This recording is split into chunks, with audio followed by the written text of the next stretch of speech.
Baik. Oke. Bismillahirrahmanirrahim. Assalamualaikum warahmatullahi wabarakatuh. Assalamualaikum warahmatullahi wabarakatuh. Selamat siang pada Bapak Dewan Penguji dan Saudara Muhammad Fazli Yusuf ya. Siap. Ya. Hari ini kita akan menjalankan acara sidang proposal skripsi untuk Saudara Muhammad Fazli Yusuf. Sebelum dimulai, saya akan menyampaikan beberapa mekanisme sidang proposal skripsi, struktural Dewan Pembimbing dan Penguji pada sidang proposal hari ini, yaitu saya dosen pembimbing pertama, kemudian dosen pembimbing kedua Bapak Budi Adipitama, Ketua Dewan Penguji sekaligus anggota Dewan Penguji pertama Bapak Silvester Dehandi Permana, dan Dewan Penguji kedua Bapak Ade Syaputra. Ujian akan dilaksanakan dalam kurun waktu 60 menit atau secukupnya, di mana presentasi sudah dilihat dalam video yang telah disampaikan sebelumnya melalui YouTube. Sebelum dimulai, silakan Saudara Muhammad Fazli Yusuf berdoa menurut agama dan kepercayaan masing-masing untuk berlangsungnya acara ini. Berdoa dimulai.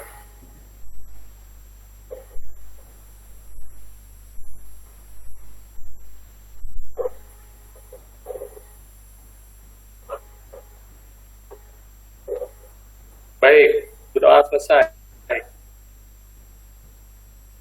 Karena video sudah disampaikan kepada dosen pembimbing dan Dewan Penguji, maka selanjutnya kami silakan untuk bertanya kepada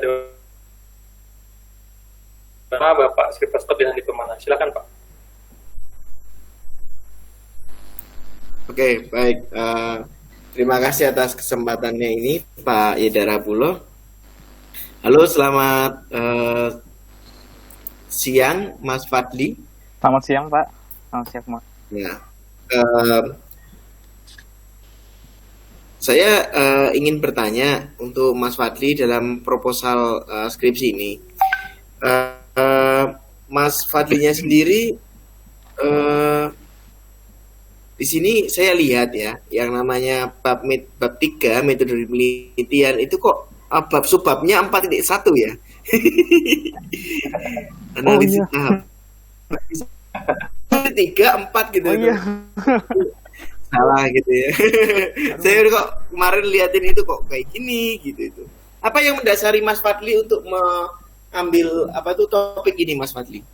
Pertama kita ke latar belakang ya, maksudnya jadi titik masalah dalam yang sedang saat terjadi ini kan kebanyakan sekarang para yang ingin menyempurnakan agama, maksudnya untuk mengadakan acara pernikahan itu dengan konsep yang sesuai dengan syariat Islam, itu khususnya dengan sesuai yang syariat Islam. Jadi untuk saat ini, kondisi saat ini itu masih sangat tabu di kalangan masyarakat, jujur aja masih sangat sedikit, masih sangat minim, sehingga kondisi-kondisi yang seperti itu masih sangat jarang. Akan tapi untuk melaksanakan seperti ini, untuk terkhususnya kepada para calon pengantin itu sangat membutuhkan pertama dari wedding organizer atau pihak-pihak yang bisa membantu melaksanakan acara pernikahan yang sesuai dengan syariat. Nah, di sini kenapa saya membawa seperti ini, karena kendala yang sering terjadi itu yang masalahnya adalah masalah pencarian venue atau lokasi, yang dimana lokasi venue yang bakal dicari itu memasuki beberapa kriteria, kayak misalnya tempat ada, dari harga, kemudian dari fasilitas. Soalnya kan jujur aja kalau di dalam pernikahan walimah yang sesuai dengan syariat itu tidak mempersulit, justru mempermudahkan, sehingga bisa meminimalisir budget-budget yang tidak mesti banyak dikeluar atau terlalu boros gitu. Itu. Nah, Masnya sendiri punya pengalaman menikah gitu atau belum, atau Belum. belum ya? Kok punya kepikiran mau merancang itu gitu ya? Atau pernah menjadi bagian dari agen atau dari itu? Nah, untuk saat ini alhamdulillah penghasilan sampingan saya itu dari usaha-usaha seperti ini, maksudnya yang berkecimpung di dunia pernikahan tapi yang basisnya benar-benar khusus ke walimah yang syar'i atau pernikahan yang syar'i gitu. Dan itu udah Walimah pendapatan. yang syar'i itu maksudnya itu akad nikahnya di masjid atau gimana itu? Walimah yang syar'i itu akad tetap sama suder yang benar-benar banyak yang tidak yang tidak masuk ke dalam itu, tapi misalnya kayak gini, kayak budaya dan adat tetap ada, asalkan tidak jadi kayak misalnya ya kegiatan-kegiatan itu simpel sih sebenarnya. Walimah syar'i itu lebih simpel sebenarnya dibandingkan dengan pernikahan-pernikahan yang pada umumnya gitu, jadi lebih simpel sebenarnya. Oh iya, iya. Nah, kamu menggunakan AHP itu untuk apa sih dalam penelitian kamu itu? Untuk merekomendasikan pencarian lokasi, Pak. Jadi untuk saat ini yang sangat sulit untuk dicari itu pencarian lokasinya, venue-nya. Venue yang benar-benar pertama memasuki kriteria. Jadi kriteria kayak lahan parkir, terus yang paling utama itu sebenarnya adalah tempat ibadah. Soalnya banyak yang banyak tempat gedung atau ini, tapi untuk tempat ibadahnya itu sendiri agak jauh. Soalnya kan di sini kita kan lebih menekankan ke sesuai syariat atau yang sesuai dengan tuntunan Islam, dan di situ ketika waktu ibadah itu benar-benar dianjurkan untuk acara berhenti dan menganjurkan kepada seluruh yang hadir itu ibadah dulu gitu, asalnya gitu. Jadi lebih diprioritaskan masalah gitu. Ibadah. Iya. Yang lebih simpel dibandingkan dengan acara itu ini. Biasanya ada di tempat di bawah masjid gitu ya, atau hallnya gitu. Bisa, ada yang kan biasanya di sini kebanyakan venue yang kita dapat itu di masjid. Jadi di masjidnya di atas, di bawahnya itu hallnya itu benar. Jadi ada di bawah masjid biasanya, atau aula masjid, atau kadang-kadang gedungnya ada masjid gitu. Ya, saya soalnya pernah itu acara kondangan di seperti ini yang di bawahnya masjid gitu ya. Saat azan semuanya berhenti dulu gitu kan ya. Nah, ya benar seperti itu. Nah, ini kamu ambil masjidnya ada 25. Kenapa hanya 25? Untuk cakupannya sendiri ini masih daerah Jakarta, Pak. Dan ini kenapa cuma 25? Di sini saya ambil yang sering, maksudnya kan di sini kita studi kasusnya adalah Neos Motion Studio, dan Neos Motion Studio ini udah beberapa tempat yang sering ada acara pernikahan, dan ini rekomendasi masjid yang sering digunakan rekomendasi. Jadi kayak misalnya dari tempat lahannya memadai, kemudian dari fasilitasnya memadai untuk cakupan ruangan, dan venue-nya itu cukup untuk tamu, misalnya tuh 500.000 sekian gitu, dengan harga budget yang tidak terlalu mahal juga. Gitu. Terus kalau misalnya itu harga per paket gitu? Kalau untuk harga per paketnya itu sebenarnya ada, tapi kita nggak masukkan ke dalam sini. Soalnya di sini kita lebih ke penentuan lokasi aja, Pak. Penentuan lokasi. Iya, penentuan lokasi. Jadi kalau untuk hubungan WO, wedding organizer ke klien itu adalah urusannya tanggung jawab dari WO itu sendiri. Ketika mereka sedang mencari venue, nah di sini kita rekomendasikan pakai ini.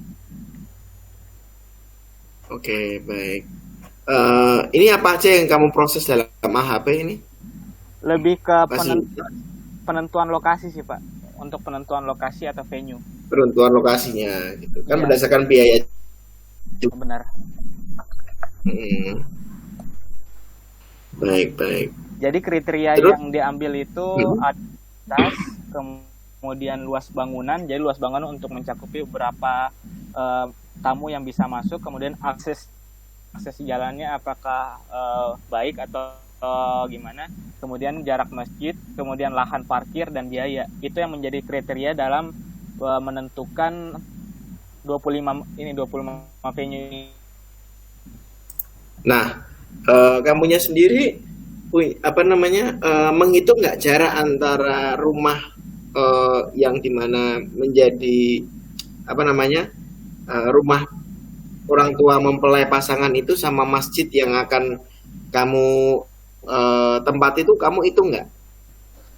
Kalau untuk saat ini biasanya itu mereka itu mengadakan acara pernikahan itu sesuai dengan sesuai dengan permintaan dari calon pengantin perempuan khususnya.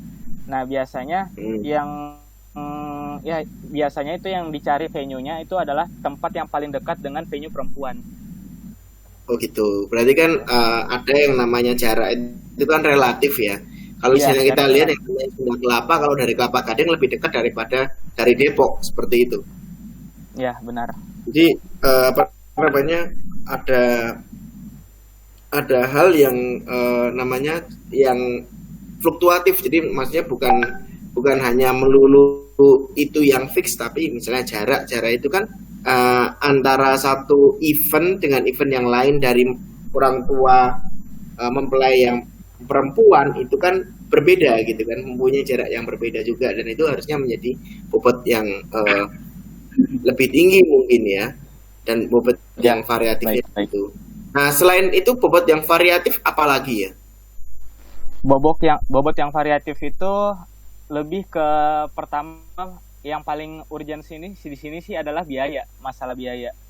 Jadi masalah biaya. Jadi nggak semua yang mengadakan pernikahan itu yang memiliki budget yang berlebih gitu. Jadi kenapa di sini dicari masjid, karena biasanya masjid itu nggak terlalu besar untuk menganggarkan biaya untuk biaya per gedung. Makanya di sini kita memberikan alternatif 25 gedung dan hampir sebagian besarnya adalah masjid. Karena ini jadi rekomendasi untuk tempat itu yang worth it atau yang yang sesuai dengan kriteria syariat kita itu. Jadi yang paling bagus itu di masjid gitu. Untuk kamu minta standar biaya itu, biayanya yang WO itu langsung nanya, kamu mau nikah ya, biayanya berapa gitu atau gimana? Enggak, jadi kalau misalnya biasanya justru kalau di walimah syar'i ini kan emang niatnya untuk membantu masyarakat masyarakat khususnya muslim untuk membantu mengadakan acara walimahnya. Jadi biasanya yang paling ditonjolkan itu mereka ada biaya berapa gitu. Mereka punya biaya berapa. Mereka punya biaya berapa, kemudian nanti bakal disesuaikan dengan jumlah cateringnya, kemudian dekornya, kemudian bakal disesuaikan dengan venue dan lain-lain sebagainya, itu emang disesuaikan. Jadi kita kembalikan lagi kepada pihak calon pengantin, mereka itu punya budget berapa, kemudian kira-kira pengen undang berapa orang gitu. Oke, baik. Berarti pada waktu pendaftaran nanti kamu mau buat website atau buat aplikasi apa gitu? Mobile, medianya? Lebih ke website nanti. Insya Allah sih. Lebih ke website. Berarti nanti di website itu ada namanya, lalu ada jaraknya seperti itu ya, lalu budgetnya berapa kayak gitu ya lagi. Nanti bisa dikalkulasi rekomendasinya di mana gitu ya. Iya. Saran saya karena di sini itu nggak ada jarak, ada nggak jarak? Jarak masjid ada. Jadi jarak masjid itu, jadi kan cakupannya misalnya calon pengantin di halaman berapa? Di halaman 17. Halaman 17. Di halaman 17 ya. Ya, di situ ada berdasarkan kriteria dan salah satunya adalah jarak masjid. Jarak masjid. Ya, makanya itu nanti pada waktu kamu juga di bawahnya itu kamu juga ngomong bahwa jarak masjid ini cukup dekat dan jauh itu diambil dari mana, seperti itu. Oh iya. Jadi jarak masjid ini dari tempat venue, Pak, maaf. Jadi tempat venue-nya acaranya dari ke masjid itu. Nah, itu tolong dijelaskan. Oh iya. Nah, kamu kan bawahnya itu belum ada. Jadi saya lihat itu kan di bawahnya kamu buat seluruh hierarki, buat ini. Itu kamu alternatifnya apa? Implementasikannya itu belum mengacu pada yang tadi. Belum mengacu pada kriteria yang kamu mau pakai tadi. Nah, di sini kan ada yang bilang, ada yang misalnya luas bangunannya, bagaimana kamu bisa bilang kecil? Apa itu jelasnya bagus, bagus, bagus itu apa sih? Itu kan belum ada kamu apa namanya jabarin gitu kan ya, belum dinarasikan. Jarak masjid nanti kamu bilang jarak masjid itu akan fluktuatif tergantung dari tempat acara wali perempuannya misalnya seperti itu. Dan parkir bisa dikatakan kecil apabila apa kayak gitu itu. Baik. Nah, seperti itu nanti kalau misalnya direvisi mungkin revisinya di situ. Mungkin dari hasil wawancara itu dijabarkan lagi mengenai kriteria ya. Kriteria ya, lebih ke detail berarti. Ya, detail kriteria data yang akan diproses. Jadi kita tahu banget nih kalau misalnya ternyata ini tuh kayak gini loh gitu. Dan nantinya pun kamu juga harus menyediakan manualnya Mas. Jadinya data yang dapat dari komputer tuh ini, manualnya ini kayak gitu itu. Jadi ada ya, benar. Seperti itu. Iya, ya? Baik Pak. Data manual. Oke, terus nanti nantinya ini akan dipakai di Neomancer Studio ini. Iya, jadi akan digunakan sama pihak Neomancer Studio buat membantu untuk lokasi. Ya, baik. Di compare dengan data manual berarti. Nah, itu nanti mungkin selebihnya nanti Pak Bu ya, format yang harusnya fontnya 12 kamu masuknya cuma 10 gitu. Iya, boleh. Tabel itu ya 12 aja semua gitu. Semua di sini 12 Mas, nggak ada yang lebih dari 12. Seperti itu. Besar banget. Soalnya tabelnya besar banget, bingung mau caranya gimana. Itu di ya bukan tabel tapi tulisan tabelnya tuh, tabel 3 ya, dari 15. Ya, persamaan itu harus dirujuk Mas, persamaan nggak ada rujukannya itu. Kamu cuma ngapain itu tambahin narasinya lagi. Setiap ada persamaan, setiap hitungan, kamu narasinya juga harus yang banyak juga kayak gitu itu. Ya. Baik, Pak. Baik, dari saya begitu aja Pak Ayat. Silakan begitu dulu Pak Ayat. Terima kasih atas kesempatannya. Makasih banyak saya Pak atas masukan. Persilakan kembalikan kepada Pak Ayat. Baik, terima kasih Pak Handi atas pertanyaannya. Kemudian kami persilakan kepada Pak Ade untuk mengajukan pertanyaan, klarifikasi dan apapun itu. Silakan Pak. Oke, terima kasih Pak Yada. Selamat siang Pak Zee. Selamat siang Pak. Kedengaran jelas kan? Jelas. Oke deh. Oke, ini jadi apa ya, kesempatan kamu kedua ya untuk maju untuk sidang proposal ya. Jadi mudah-mudahan kali ini ya benar-benar serius lah ya untuk menyelesaikannya ya. Semangat Pak. Oke. Jadi jangan down, tetap usaha aja terus. Insya Allah. Oke, ada sebenarnya lumayan banyak catatan yang saya sudah buat. Jadi kita mulai dari awal dulu ya, dari cover nih. Dari cover di sini itu bisa dilihat studi kasus kan ya, Neos Motion Studio. Itu usahakan jangan terpisah dari judul yang utamanya. Itu kan bagian dari judul kan. Baik Pak. Iya kan? Baik Pak. Iya benar. Studi kasus. Yaudah. Itu jangan ada jarak ya antara ini ya. Fontnya sama berarti ukurannya. Ya iyalah, kan itu kan satu judul kan. Iya benar. Judul studi kasus. Oke. Kemudian di lembaran penyelesaian skripsi itu malah nggak ada ya studi kasusnya, cuma tambahkan. Ya. Kemudian di tanggalnya itu highlightnya mohon dihapus. Itu apa memang belum diperbaiki atau apa gimana? Soalnya saya nemuin bukan hanya di situ aja. Saya temuin juga di lembaran pernyataan kasih yang skripsi itu juga ada di tanggalnya, sama di lembaran pernyataan yang skripsi. Nah, itu mungkin apa tanggalnya belum diperbaiki, ya itu mohon kamu perbaiki lagi ya. Melihat lagi. Baik Pak. Eh, itu kemudian apa lagi ya? Abstrak nih, mungkin Pak Andi lewat nih. Abstrak itu kamu masih abstrak proposal yang pertama, bukan proposal yang sekarang. Tuh. Abstrak. Iya, benar. Iya. Benar. Maaf Pak. Iya kan? Nah, berarti ini yang highlight ini sebenarnya perbaikan nih dari dosen pembimbing, cuma kamu nggak kamu update. Ya, itu mohon diperbaiki. Baik Pak. Kemudian di kata pengantar, sama itu juga highlightnya mohon dihilangkan. Mungkin ada perbaikan di tanggal, itu mohon diupdate lagi. Di daftar isi itu bab 2, di subbab 2.1 itu sebenarnya nggak ada. Sudah saya cek itu nggak ada, itu mohon dihapus. Yang penelitian terdahulu itu nggak ada itu. Jadi dihapus ya, mungkin kamu lupa update. Baik Pak. Kemudian di bab 1 itu ada beberapa typo, itu mohon kamu cek lagi, perbaiki. Kemudian mesti di bab 1 juga, di sistematika penulisannya itu mohon di bab 1, bab 2, bab 3 itu jangan di bold ya.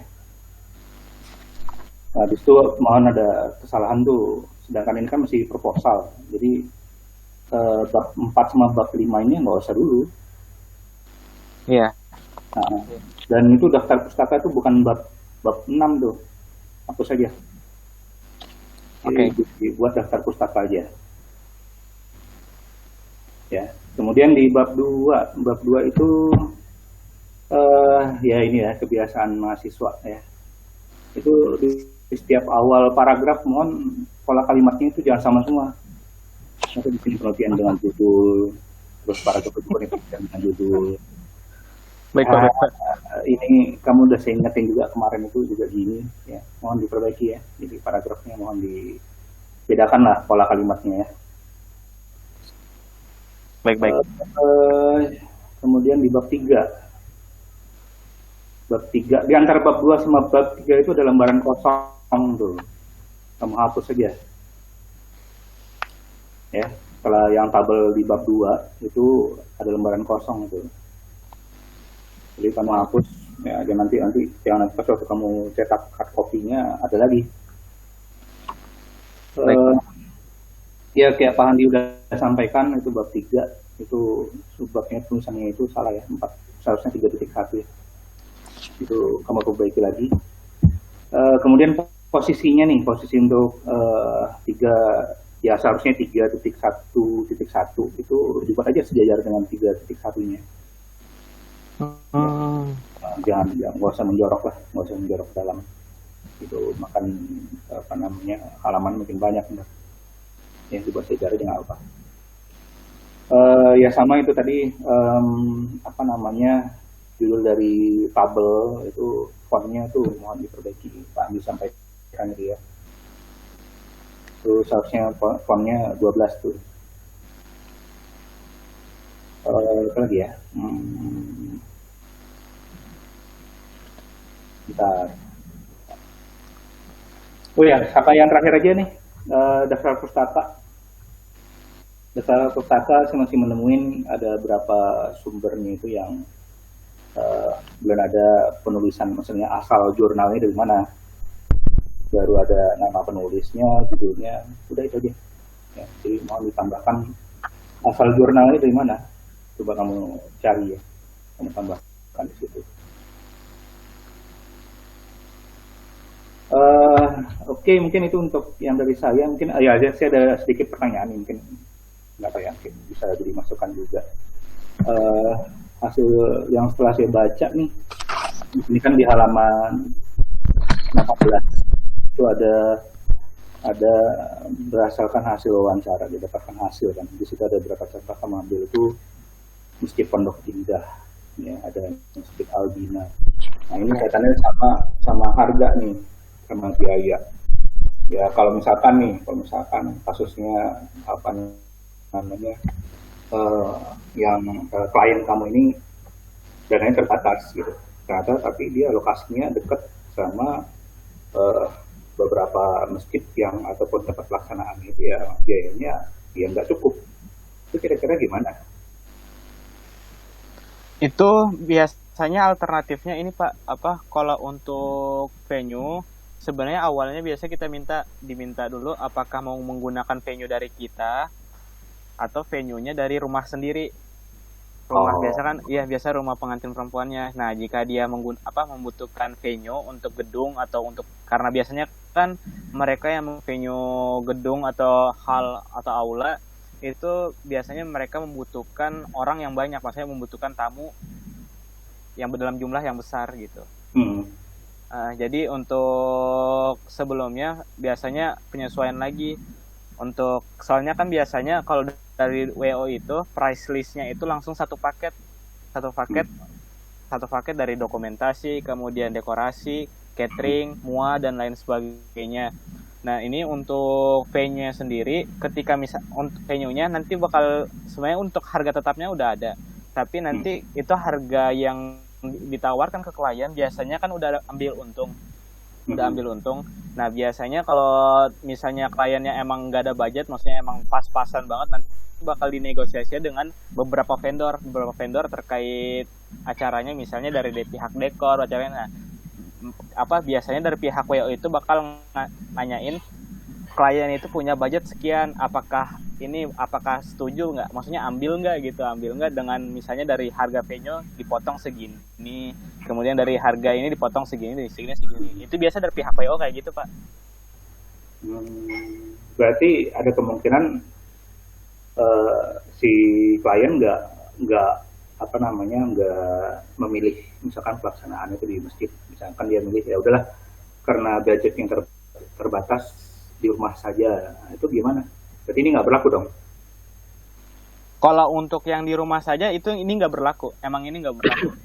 Tapi kalau ini berlakunya untuk penentuan misalnya dari pihak klien emang membutuhkan venue dan itu mendekat klien dengan budget yang sekian. Nah ini nanti bakal dipakai. Berarti ini khusus untuk klien dengan budget tertentu kan? Ya, dengan budget tertentu yang emang bener-bener pengen cari venue juga, mencari lokasi nggak cuma di rumah.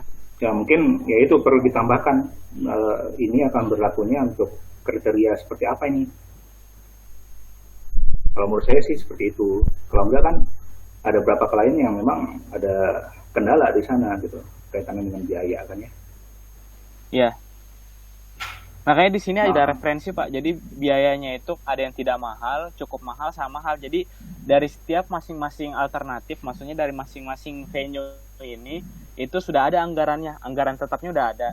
Dan di situ kita bisa di sini di halaman 17 itu udah dijelaskan bahwa biaya itu ada dalam budget kriteria itu. Kriteria biaya itu ada tiga subkriteria. Jadi kayak tidak mahal itu dari kisaran 1 sampai 3 juta.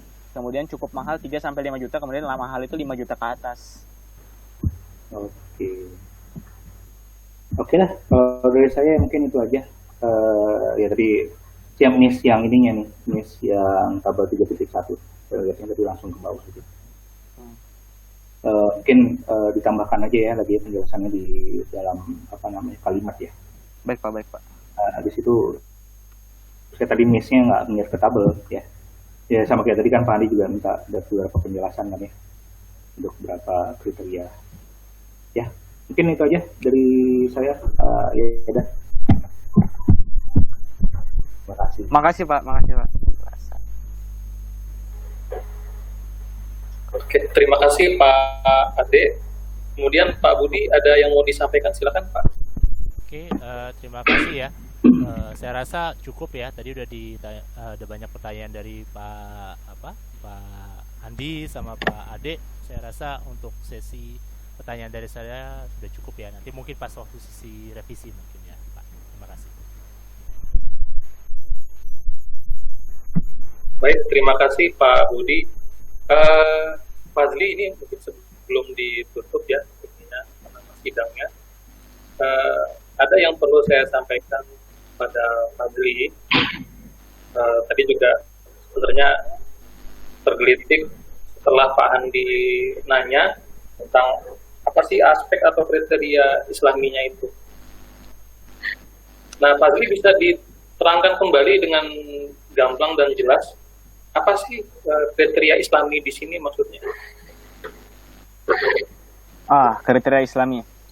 Baik. Jadi sebenarnya kalau di acara pernikahan yang sesuai dengan kriteria Islami, yang sesuai dengan Al-Quran dan Sunnah, itu pertama. Yang biasa kita terapkan itu pertama, nggak ada acara pernikahan yang berlebihan seperti adanya biduan atau acara-acara yang yang acara-acara besar kayak perform atau nyanyian seperti itu nggak ada. Jadi benar-benar di acara ini untuk untuk pengantar audionya itu kayak suara-suara alam atau lebih ke reminder tentang adab-adab pernikahan. Itu yang pertama. Nah, jadi nggak ada acara-acara kayak besar kayak acara dangdutan atau apa, itu nggak ada di sini. Oke. Yang kedua aja. Ya. Yang kedua itu lebih ke adab. Jadi adab itu lebih ke reminder ke para tamunya itu untuk lebih memprioritaskan adab dibandingkan dengan jadi kayak nggak berikhtilat atau maksudnya nggak bercampur baur antara laki-laki dan perempuan, tidak bercampur baur antara laki-laki dan perempuan, dan itu masalah penempatan venue atau dekorasinya itu dipisah. Jadi dipisah antara masuk laki-laki dengan masuknya perempuan, dan di sini dengan pihak. Nah, untuk yang ketiga lebih simpel, maksudnya lebih simpel itu tidak